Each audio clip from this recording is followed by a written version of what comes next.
केंद्र के 3 नए कृषि कानूनों को लेकर पूरे देश में बवाल मचा हुआ है। कड़ाके की ठंड में भी दिल्ली का सियासी पारा अपने चरम पर है। वहीं बीजेपी को अब भी यही लगता है कि ये सारा किया धरा कांग्रेस का है। बीजेपी के प्रदेश अध्यक्ष वी.डी. शर्मा और गृह मंत्री डॉक्टर नरोत्तम मिश्रा ने एक बार फिर इस आंदोलन के पीछे कांग्रेस को जिम्मेदार ठहराया है।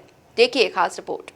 3 कृषि कानून के विरोध में पंजाब और हरियाणा के किसान दिल्ली बॉर्डर पर डटे हुए हैं। किसान लगातार केंद्र सरकार से मांग कर रहे हैं कि वो इन 3 कानून को वापस ले, अन्यथा वो यहां से नहीं हटेंगे। बीजेपी नित एनडीए के अलावा तकरीबन तमाम पार्टियां किसानों के समर्थन में आ चुकी है। इन सब के बीच बीजेपी को अब भी लगता है कि ये आंदोलन कांग्रेस स्पॉन्सर्ड है। बीजेपी के प्रदेश अध्यक्ष वी.डी. शर्मा ने कांग्रेस पर कड़ा प्रहार करते हुए कहा कि कांग्रेस किसानों के बीच भ्रम फैलाकर देश में अस्थिरता पैदा कर रही है। ये कांग्रेस ही तो यहाँ वहाँ इस प्रकार की चीजें कर रही है।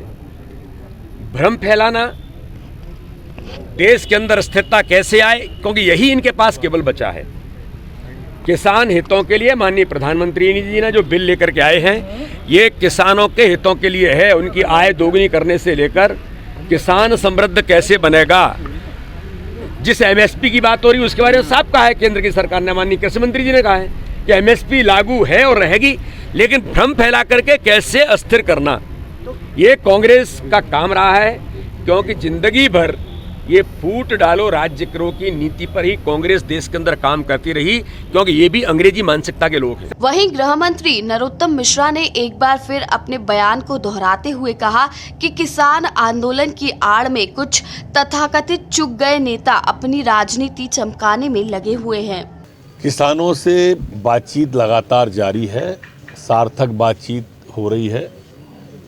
आज भी वार्ता हमारे केंद्र सरकार के मंत्रीगण करने वाले हैं।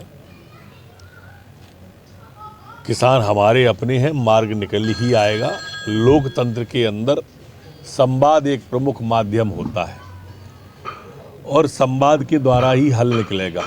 लेकिन किसान आंदोलन की आड़ में जो तथाकथित चुक गए नेता राजनीति कर रहे हैं, जो किसानों में भ्रम पैदा कर रहे हैं, जो किसानों को बरगला रहे हैं, उनके मंसूबे कामयाब नहीं होंगे।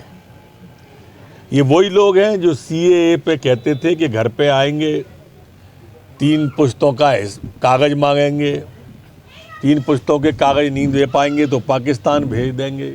फिर व्हाट्सएप पे तरह तरह के किस्से लोग गढ़ के डालते थे कि अब्बू के कागज़ मांगेंगे, अब्बू के कागज़ बकरी खा गई, बकरी को अब्बू खा गए, अब कागज़ कहाँ से दें। ऐसी बातें जो वो करते थे वो गलत। ये ऐसे लोग हैं जो सिर्फ भटकाव की राजनीति करते हैं ना। अभी तक वो सीएए का देख लियो, आज तक कोई से कागज़ मांगे, वो भ्रमपूर्ण कार्रवाई थी, वो भ्रामक थी, लोगों की समझ में आया।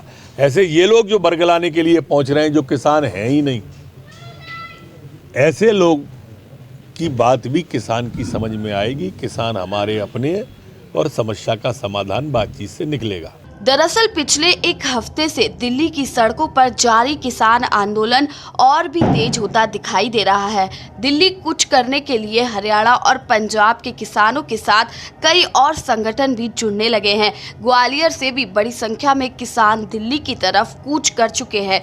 Bureau report, MP news, Bhopal.